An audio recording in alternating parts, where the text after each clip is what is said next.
UP विधानसभा चुनाव 2022 को लेकर जिलाधिकारी मंगला प्रसाद सिंह और पुलिस अधीक्षक राम बदन सिंह ने बुधवार को कलेक्ट्रेट कार्यालय में चुनाव के मद्देनजर पत्रकार वार्ता कर उन्होंने बताया कि 8 जनवरी को प्रदेश में आदर्श आचार संहिता लग चुकी है। जिले में विधानसभा का चुनाव 7वें और अंतिम चरण में।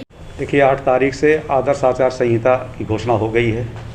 अब तक जिन पार्टियों ने इसका वायलेशन किया है उसमें 5 मुकदमे कायम किए गए हैं। 2 मुकदमे भुड़कुड़ा में किए गए हैं, एक करन्ना में किया गया है, एक कोतवाली शहर में किया गया और एक जमनिया में किया गया है। इसके अलावा जो भी अब मिलेगा सबको सूचित भी कर दिया गया है, तो उस पर पूरी कार्रवाई होगी, क्योंकि जो चुनाव हैं वो स्वतंत्र, निष्पक्ष और भयमुक्त होने हैं। रही बात गैंगस्टर की, तो गैंगस्टर के मुलजिम जेल में हैं और जो बाहर हैं उनमें गुंडा की कार्रवाई की जा रही है। अब तक 36,660 लोगों के खिलाफ रिपोर्ट भेजी गई है बाउंड डाउन कराने के लिए, जिसमें 8,415 लोग जो है बाउंड डाउन करा दिए गए हैं। और जो भी हमारे यहाँ क्रिटिकल और वल्नरेबल क्षेत्र हैं उनका एरिया डोमिनेशन शुरू हो गया है। ज़िले में 4 कंपनियाँ आ गई हैं, 3 ITBP की और एक BSF की कंपनी आ गई है। और ये एक कंपनी सैदपुर में स्टेशन कर रही है, एक शहर में कर रही है, एक मोहम्मदाबाद में और एक जमनिया में BSF की है।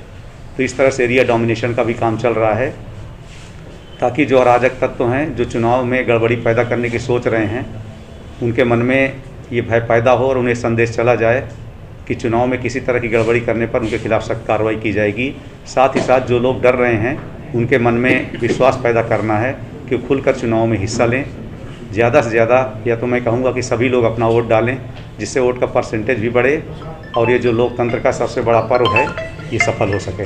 देखिए बॉर्डर पर तो मैंने स्वयं एक जो एंट्री पॉइंट है उसको घूम करके देख लिया है।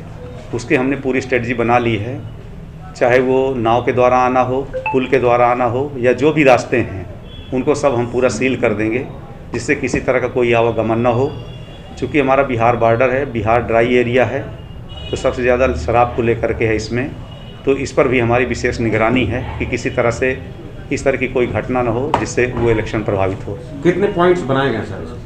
पूरे हमने अपने पूरे जनपद को 32 जो हमारे बॉर्डर पॉइंट हैं उनमें हम पूरा उसको सील करेंगे। जिलाधिकारी ने कहा कि नामांकन 10 फरवरी से 17 फरवरी के बीच होगा। 18 फरवरी को नामांकन पत्रों की जांच होगी तथा 21 फरवरी तक नाम वापसी किया जाएगा। 7 मार्च को मतदान होगा और 10 मार्च को जंगीपुर मंडी समिति में मतगणना होगी। जिलाधिकारी ने बताया कि इस विधानसभा चुनाव में 28,07,562 मतदाता भाग लेंगे, जिसमें से 14,57,147 पुरुष व 13,10,243 महिलाएं। जनपद गाजीपुर में 10 फरवरी को नोटिफिकेशन होगा और 10 फरवरी से 17 फरवरी तक नामांकन होंगे। 18 फरवरी को स्क्रूटनी होगी, 21 तक विड्रॉल हो सकेगा और 7 मार्च को इलेक्शन की तिथि निर्धारित है। जनपद गाजीपुर में विधानसभा सामान्य निर्वाचन सकुशल, निष्पक्ष, त्रुटि रहित ढंग से संपन्न हो सके, इसके लिए हमारी टीम, पूरा जिला प्रशासन, पुलिस प्रशासन कटिबद्ध है। हमारी तैयारियां बहुत तीव्र गति से चल रही हैं। भारत निर्वाचन आयोग की जो गाइडलाइंस है, जो दिशा निर्देश हैं, उसके तहत हम और हमारी पूरी टीमें लगातार मेहनत कर रही हैं, लगातार प्रयास कर रही हैं। हम लोगों के भी टच में हैं। पूरे जनपद के कोने कोने से हमारे पास सूचनाएं आ रही हैं। हम कोशिश कर रहे हैं कि हम और हमारी टीमें इस चुनाव को निष्पक्ष और शांतिपूर्वक संपन्न कराने में सफल हो सकें। इसके लिए हम कोई कोताही नहीं बरतेंगे, न हम गलत करेंगे, न हम किसी को गलत करने देंगे।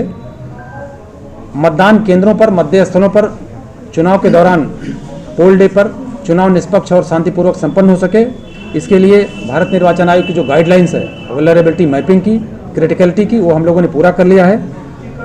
हमारे यहाँ अब तक 139 ऐसे वल्नरेबल हेलमेट्स और मोहल्ले हम लोगों ने चिन्हित किए हैं, जिस पर हमें विशेष ध्यान देने की जरूरत पड़ेगी।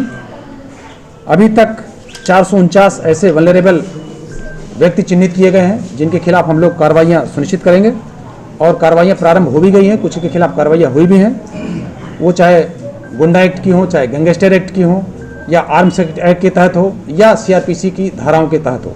ये कार्रवाई हम लगातार कर रहे हैं और आगे भी करते रहेंगे। जनपद में 253 सेक्टर मजिस्ट्रेट्स 7 विधानसभाओं में और 25 जोनल मजिस्ट्रेट्स भी तैनात किए जाएंगे।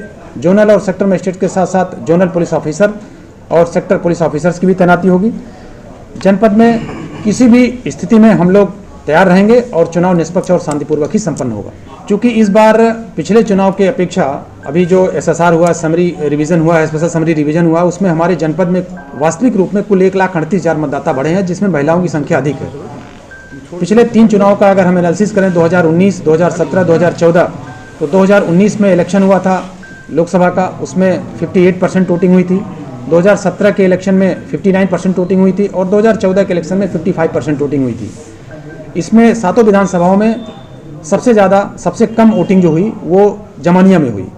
तो हमारा ये फोकस है इस बार, हम स्वीप की टीमें हमारी लगातार प्रयास कर रही हैं। अधिसूचना जारी होने के पहले हमने 4 LED वैन्स हमारे लगातार प्रयास कर रहे थे जनपद में भिन्न भिन्न बूथों पर जाने के लिए, एक हमारे कार्यक्रम हमारा जारी हुआ था। इसके अलावा हमारी EVMs का डिमॉन्स्ट्रेशन टीम लगातार जा रही थी, लोगों को डिमॉन्स्ट्रेट कर रही थी हर विधानसभा मुख्यालय पर और जनपद मुख्यालय पर। हमारा ये प्रयास है कि इस बार मतदान का जो प्रतिशत हो जनपद में वो 70% से कम न होने पाए, पिछले 3 चुनाव के दृष्टिगत रखते हुए।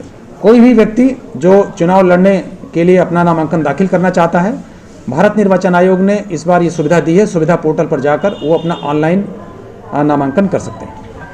नोटिफिकेशन 8 जनवरी को हो चुका है और भारत निर्वाचन आयोग की नोटिफिकेशन के पश्चात जनपद में आदर्श आचार संहिता प्रभावी हो गई है। मैं सभी से अपील करूंगा, सभी से अनुरोध करूंगा कि आदर्श आचार संहिता का पूर्णतः पालन करें, कोई ऐसा कार्य न करें जिससे आदर्श आचार संहिता का उल्लंघन होता हो। फिर भी यदि आदर्श आचार संहिता का उल्लंघन किसी भी लेवल पर हुआ, चाहे सरकारी अधिकारी कर्मचारी ने किया या किसी आम जनमानस ने किया या किसी चुनाव लड़ने वाले कैंडिडेट ने फ्यूचर में किया, तो आदर्श आचार संहिता का उल्लंघन करने वाले किसी भी व्यक्ति, चाहे वो सरकारी हो चाहे गैर सरकारी हो, उसके खिलाफ हम कठोरतम कार्रवाई करेंगे। इसमें कोई हिचक नहीं होनी चाहिए किसी को। अभी 5 मुकदमे दर्ज हो चुके हैं जनपद में और लगातार हम और हमारी टीमें, जो हमारे मजिस्ट्रेट्स हैं, जो हमारे पुलिस ऑफिसर्स हैं, लगातार फील्ड में विजिट कर रहे हैं और सबको मोटिवेट कर रहे हैं, सबको सेंसिटाइज कर रहे हैं कि ऐसा कोई कार्य न करें जिसकी वजह से आदर्श आचार संहिता का किसी भी रूप में उल्लंघन होता हो। ऐसे बूथ हमने चिन्हित किए हैं जहां महिला मतदाताओं की संख्या पुरुष मतदाताओं से अधिक है। ऐसे 2-2 बूथ चिन्हित किए गए हैं प्रत्येक विधानसभा में और वो फीमेल वोटर्स के लिए समर्पित होंगे। वहाँ केवल फीमेल कर्मी ही रहेंगे। वहाँ पीठासीन, मतदान, सारे जो भी पूरी टीम लगती है वो सब फीमेल ही होंगी। हाँ, वेबकास्टिंग भी हम कराने की व्यवस्था बना रहे हैं भारत निर्वाचन आयोग के निर्देश पर। 3040 बूथ हैं। अभी तक हमारी जो व्यवस्था है 50% बूथों पर हम CCTV कैमरे लगवाने जा रहे हैं। अभी हम और भी प्रयास कर रहे हैं कि हम सारे मतदान केंद्रों पर CCTV कैमरे की व्यवस्था करा सकें, एस्टेब्लिश करा सकें। निश्चित रूप से ये एक बड़ा कदम होगा जनपद में, और यदि किसी भी बूथ पर किसी भी प्रकार की कोई गड़बड़ी करने की कोशिश भी करेगा या सोचेगा भी तो वो CCTV कैमरे में कैद हो जाएगा और वो बेनकाब हो जाएगा। इसलिए ये CCTV कैमरे की व्यवस्था की गई है और वेबकास्टिंग की व्यवस्था हम सुनिश्चित कराएंगे। सर, ये ब्लैक तक पैसे लोग ले जा सकते हैं जनमानस को बता। मैं आपको बता दूं कि विधानसभा निर्वाचन के लिए भारत निर्वाचन आयोग ने व्यय की जो अधिकतम सीमा निर्धारित की है वो है 40 लाख रुपए। ये जब हमारे कंटेस्टिंग कैंडिडेट्स होंगे, चुनाव प्रचार करेंगे, उस समय लागू होगा। फिलहाल अभी कोई भी व्यक्ति जो नगद कैश लेके चल रहा है, कृपया नगद कैश लेके न चलें। नगद कैश लेके चलते हुए अगर पकड़े गए तो निश्चित रूप से न केवल आयकर विभाग की टीमें कार्रवाई करेंगी बल्कि जब्तीकरण भी कार्रवाई हो सकती है। इसलिए मैं लोगों से अपील करूंगा कि वो इस प्रकार की कोई भी कार्रवाई न करें, कोई भी आवागमन पैसे लेकर के न करें कि जिससे उन्हें अपनी स्थिति का सामना करना पड़े। और मैं आपको बता दूं कि हमारी 2 विधानसभाएं, मोहम्मदाबाद और जमानिया, ये बिहार बॉर्डर को टच करती हैं। बिहार के बक्सर, भभुआ, कैमूर जिलों की सीमाओं से टच होती हैं। उन सीमाओं पर हमारे कुल 45 मतदान केंद्र हैं। उन मतदान केंद्रों पर हम लोगों की विशेष व्यवस्था रहेगी।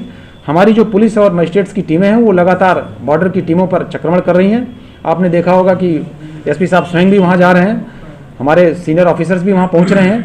तो बॉर्डर के साथ साथ हम इंटरनली भी एक्टिव हैं, सेंसिटाइज किए हुए हैं लोगों को, और लगातार इसका परीक्षण हम लोग कर रहे हैं कि किसी भी प्रकार की MCC का उल्लंघन कोई न करने पाए।